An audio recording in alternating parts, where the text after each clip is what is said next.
Pada suatu titik di perjalanan olahraga kalian tuh sangat mungkin sekali untuk cedera. Termasuk gua dan juga termasuk Ervan. Karena cedera itu menurut gua adalah suatu hal yang sangat maklum terjadi, apalagi teruntuk kita yang suka sama aktivitas fisik. Contohnya gua ya, dulu gua mungkin aja sering cedera, misalkan pergelangan tangan, siku, lutut, mungkin ada juga pinggang gue yang pegel. Tapi setelah gue belajar teknik yang baik dan juga yang cocok dengan anatomi tubuh gue tuh bisa menghindari cedera-cedera yang mungkin terjadi khususnya di gym. Tapi gue gak bisa memungkiri, gue gak boleh sombong dan gue juga adalah manusia yang mungkin suatu saat bisa aja cedera tanpa sepengetahuan gue atau tanpa dugaan gue. Jadi pada video kali ini gue akan mempersiapkan kalian in case nih amit-amit kalian cedera. Kalian udah tahu nih apa yang harus kalian lakuin dan ada juga beberapa tips yang gue akan kasih untuk kalian agar kalian itu bisa lebih terhindar lah dari cedera yang mungkin terjadi. By the way, kalau kalian suka untuk belajar fitness, jangan lupa untuk gabung di Discord Academy Fitness, link gue sertain di bawah untuk akses belajar fitness paling gampang. Jadi cedera atau injuries di dunia olahraga itu sangat-sangat lazim, tapi bukan berarti sesuatu yang kalian banggakan. Jadi cedera sendiri itu kemungkinan besar terjadi apalagi kita suka sama aktivitas fisik. Tapi fakta lucunya, banyak orang yang nyalahin angkat beban ke cedera. Padahal angkat beban di gym itu adalah salah satu olahraga yang cukup aman dan persentase cederanya cukup rendah. Kenapa hal ini terjadi? Simple, karena di gym itu environment atau lingkungannya itu terkontrol. Maksudnya gimana? Maksudnya coba kalian bandingin sama main bola atau main basket yang ada unsur ketidakpastiannya. Bisa aja kalian ditabrak sama pemain lain, bisa aja kalian jatuh, cedera, ankle, segala macam. Di basket dan di bola atau di permainan sepak bola itu lebih akan sering terjadi ketimbang di gym. Kalau di gym mesinnya udah terstandarisasi, kalian latihan juga tekniknya sama-sama aja, kalian juga nggak banyak lompat, nggak banyak impact, jadi semuanya itu sudah cukup terkontrol. Tapi bukan berarti di gym sendiri kalian nggak bisa cedera. Tapi ngomong-ngomongin cedera ya, kalian tahu nggak sih sebenarnya cedera itu kenapa atau penyebabnya apa? Cedera sendiri tuh ada banyak, ya, di sini gue akan coba jelasin 2 aja. Dan sekali lagi gue disclaimer, gue bukan adalah seorang dokter atau fisio. Di sini gue akan kasih kalian edukasi aja terkait dari cedera di dunia olahraga. Kalau misalkan cederanya udah parah, saran gue kalian bisa untuk pergi ke fisio atau ke dokter yang memang menangani cedera untuk olahraga. Cedera yang pertama itu kalian mungkin aja terhantam oleh suatu benda. Kalau cedera yang ini gue nggak bisa banyak ngomong ya, karena ini adalah kecelakaan dan kecelakaan itu nggak ada orang yang tahu. Misalkan sesimpel kalian taruh dumbbell sembarangan terus toto jatuh ketimpa jempol kalian. Ya hal sesimpel itu kan nggak ada yang tahu. Jadi kalau cederanya seperti ini, saran gue kalian bisa untuk pergi ke fisio karena itu adalah tugas fisio untuk melakukan manual terapi atau terapi khusus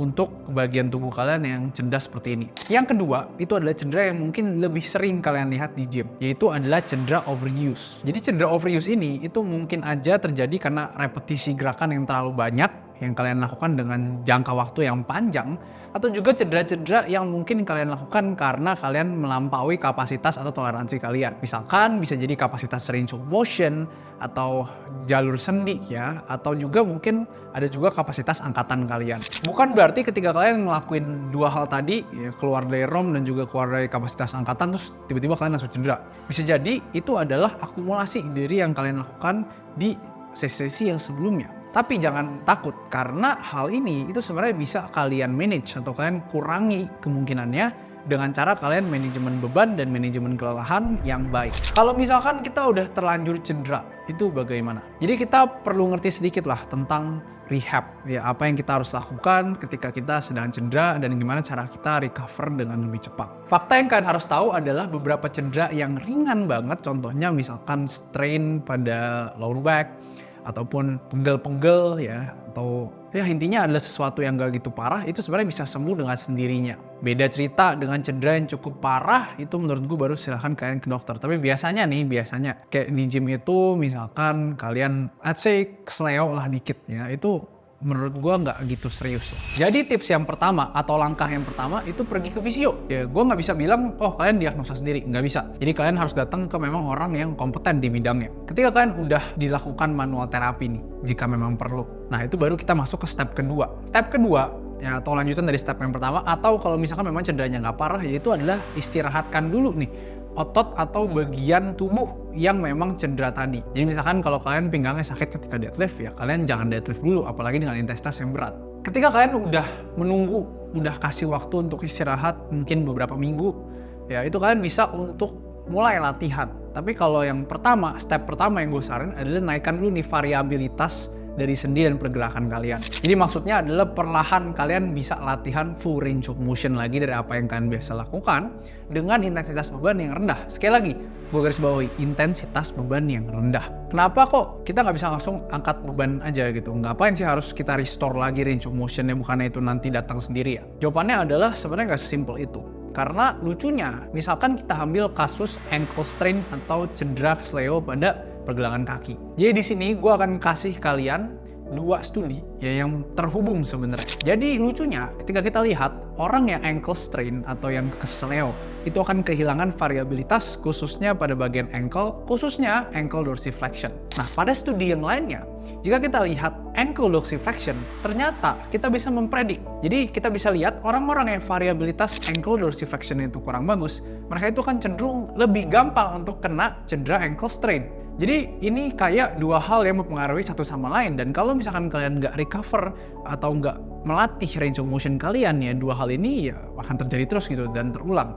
Itu kenapa orang yang pernah ankle strain itu akan kemungkinan lebih mudah untuk kena ankle strain lagi jika kita tidak untuk melakukan intervensi. Kalau kita udah regain range of motion lagi, kita udah regain variabilitas lagi dan sakitnya itu udah mulai hilang. Nah, mungkin ada beberapa kasus yang kalian itu masih takut. Tapi jangan salah, karena banyak sakit, contohnya low back pain, itu sebenarnya tidak menandakan ada damage pada lower back kalian, tapi lebih ke protecting mechanism dari otak kalian. Jadi otak kalian sesimpel kayak, jangan lakuin itu lagi, lu masih ingat gak sih dulu lu cedera? Jadi tugas selanjutnya itu adalah kita meregain confidence di otak kita. Kita tidak boleh mengasosiasikan gerakan tersebut ke rasa sakit. Jadi di sini, itu peran progressive overload perlahan lagi naik ke atas itu sangat penting. Selain kita menaikkan confidence, kita juga menaikkan kapasitas kita yang mungkin hilang ketika kita sedang cedera. Jadi bisa pelan-pelan lagi kalian deadlift tapi dengan beban yang rendah, dengan teknik yang bagus, dan kalian juga bisa nih untuk gak usah pikirin lower back kalian.